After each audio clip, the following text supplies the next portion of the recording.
Pembelajaran BMI juga memiliki grup WhatsApp. Barangkali ada yang ingin bergabung, link saya taruh di deskripsi. Tujuannya agar ketika saya mengupload video pembelajaran langsung tersampaikan kepada adik-adik semuanya. Selamat menyaksikan video pembelajaran BMI. Assalamualaikum warahmatullahi wabarakatuh. Kembali lagi bersama saya Pak Bayu di channel pembelajaran BMI. Kali ini kita akan belajar IPAS, Ilmu Pengetahuan Alam dan Sosial kelas 4 untuk SD atau MI. Topik C, perkembangbiakan tumbuhan pada halaman 16-20 pada buku paket. Oke, di slide selanjutnya mungkin kalian pasti penasaran bagaimana manusia menyebarkan tumbuhan di tengah-tengah hutan sampai rimbun. Nah, nanti ini ada penjelasannya.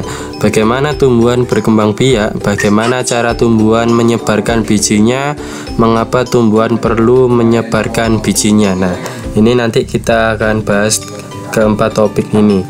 Nah, sesuai dengan buku paket kalian, sejuk kali ya udara di hutan. Siapa ya yang menanam pohon-pohon ini? Mengapa tumbuhan ini bisa tumbuh menyebar di hutan? Benar juga ya, padahal tumbuhan kan tidak bisa bergerak. Nah, ini kan ada tokoh 3 yang di dalam buku kalian itu menanyakan siapa yang menyebarkan biji di hutan ya. Siapa yang menanam pohon-pohon ini di hutan? Nah, ini nanti akan terjawab. Bagi yang belum subscribe, silakan subscribe. Bagi yang belum gabung di grup pembelajaran BMI, silakan gabung melalui link yang ada di deskripsi. Semua pembelajaran bisa diakses secara gratis. Oke. Nah, apakah tumbuhan di hutan ditanam oleh manusia? Jika tidak, lalu bagaimana tumbuhan bisa tumbuh tersebar di mana-mana? Siapa yang menanamnya? Bagaimana cara tumbuhan berkembang biak dan memperbanyak jenisnya? Oke. Mungkin kalian juga penasaran ya. Makanya kita harus belajar setiap hari membaca buku agar kita bisa menambah wawasan.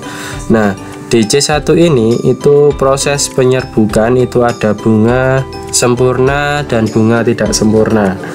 Apa penjelasannya bunga sempurna? Bunga sempurna, benang, sari, dan putik adalah alat perkembangbiakan tumbuhan. Benang, sari, dan putik bisa diletakkan dalam satu bunga yang sama. Ini dinamakan bunga sempurna. Namun ada bunga yang benang, sari, dan putik terpisah dalam bunga yang berbeda. Ini tersebut bunga tidak sempurna. Jadi pada gambar di sebelah layar kanan kalian, sebelah kanan layar ya. Nah, di bagian kanan ini ada bentuk bunga sempurna. Ada mahkotanya, kelopak, dasar bunga, tangkai, bakal biji, tangkai putik, kepala putik, dan serbuk sari. Nah, bagian bunga yang berwarna indah menarik serangga untuk hinggap di mahkota ya. Kemudian serbuk sarinya bagian alat kelamin jantan yang menempel di tubuh hewan terbawa angin dan sebagainya ya.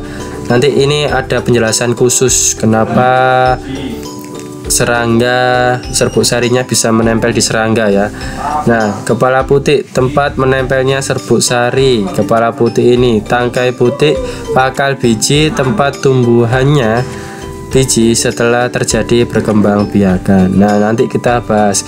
Jadi intinya kalau ada bunga yang benang sari dan putik berpisah dalam bunga yang berbeda, maka bisa dipastikan itu bunga yang tidak sempurna.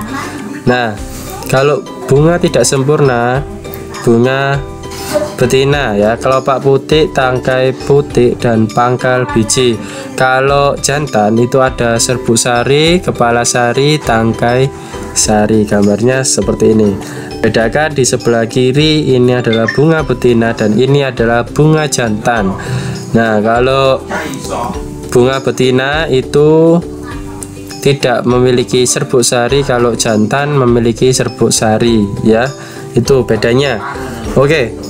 Kita lanjut di slide selanjutnya agar videonya tidak terlalu panjang dan adik-adik bisa belajar dengan enjoy, dengan santai ya. Contoh bunga sempurna adalah bunga stroberi dan bunga kembang sepatu. Nah, atau bunga sepatu. Perhatikan bunga stroberi ini. Ini adalah bunga yang sempurna ya. Dan bunga sepatu.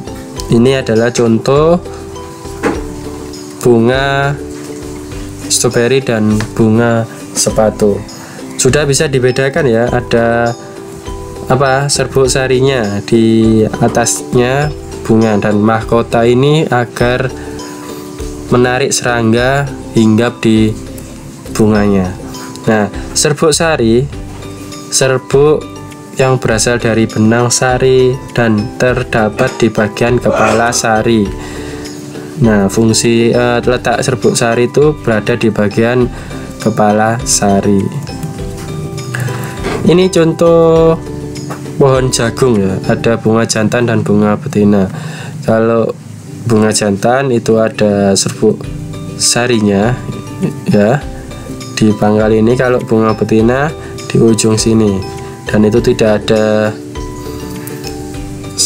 sari ya.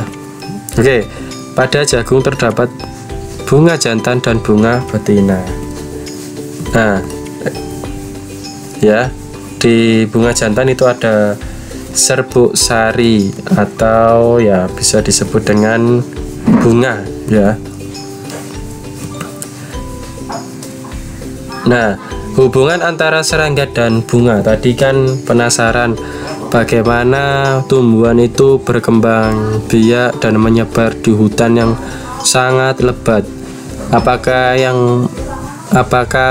hutan itu semuanya ditanam oleh manusia, atau bagaimana tumbuhan bisa menyebarkan macam-macam jenisnya? Nah, ini simak video ini agar bisa paham dan bisa diambil inti katanya ya. Pernahkah kalian melihat lebah yang terbang di sekitar bunga ya? Nah, seperti ini ya. Pasti kalian pernah melihat ada serangga hinggap ke bunga-bunga. Pasti kalian pernah melihat entah di taman atau di sekolah kalian yang memiliki bunga-bunga indah ya kan. Nah, serangga ini senang sekali dengan bunga. Bagaimana tidak, bunga adalah sumber makanannya. Serangga ini senang sekali dengan nektar atau sari bunga. Apa itu nektar? Yaitu jawabannya sari bunga. Ingat ya, warna bunga yang cerah dan aromanya yang harum memikat para serangga untuk hinggap di bunga. Lebah dan serangga lainnya kemudian asik menikmati sari bunga yang lezat.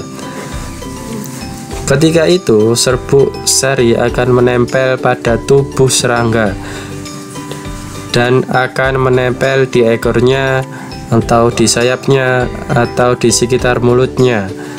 Setelah selesai menikmati nektar di bunga ini, lebah dan serangga akan terbang ke bunga yang lain.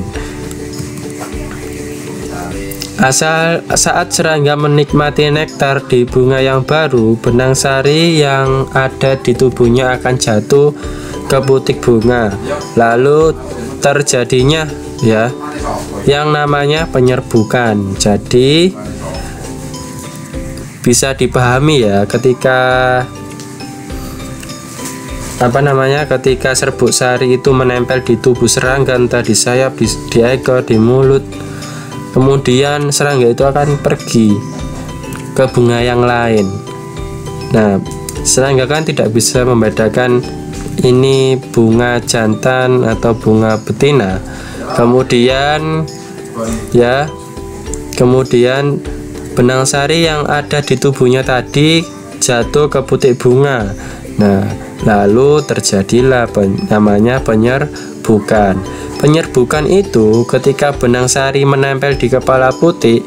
Ini adalah cara perkembangbiakan tumbuhan di bunga. apa yang terjadi setelah proses penyerbukan? Dalam putik akan tumbuh yang namanya biji. Biji ini yang akan menghasilkan tanaman baru, ya. Maka bisa dipakai tanaman untuk memperbanyak jenisnya. Jadi biji ini bisa tumbuh dimanapun, jika menyebar akan menumbuhkan tanaman baru. Nah, lanjutannya, walaupun tanaman tidak punya kaki untuk berpindah tempat, namun ada serangga dan hewan-hewan yang membantu tumbuhan berkembang biak. Nah, sampai di sini paham ya? Oke, itu saja belajarnya, singkat hari ini, kemudian besok dilanjut lagi. Semoga paham. Bagi yang ingin bergabung di pembelajaran BMI, silakan klik link yang ada di deskripsi, ya.